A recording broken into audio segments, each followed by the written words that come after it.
Welcome, good people of the internet. Today I'm going to show you how to draw mushrooms on an oscilloscope with sound.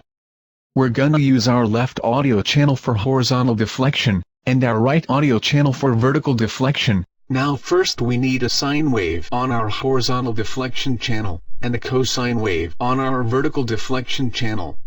Together they add up to a beautiful circle.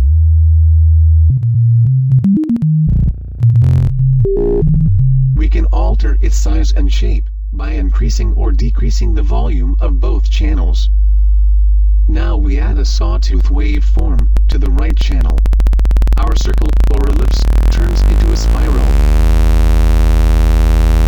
To get this spiral into the shape of a mushroom, we need to multiply our left channel with a sine wave of the same frequency as the sawtooth. But we're only gonna use the sine's last quarter. Of course we want our mushroom to move, just like in real life.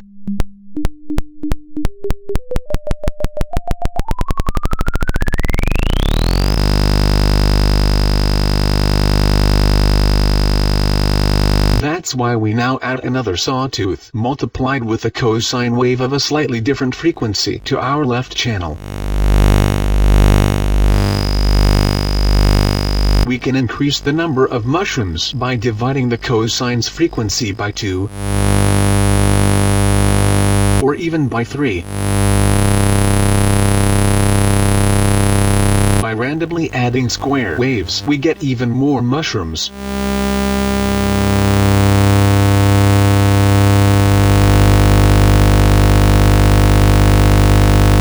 In fact, we can plant an entire field.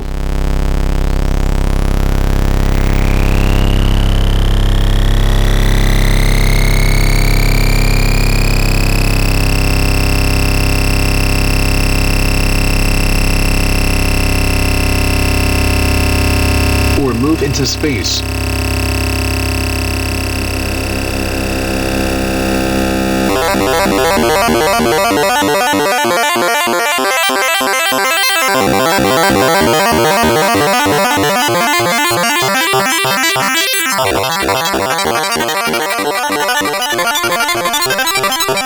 But no matter how far you go, always remember to let there be love.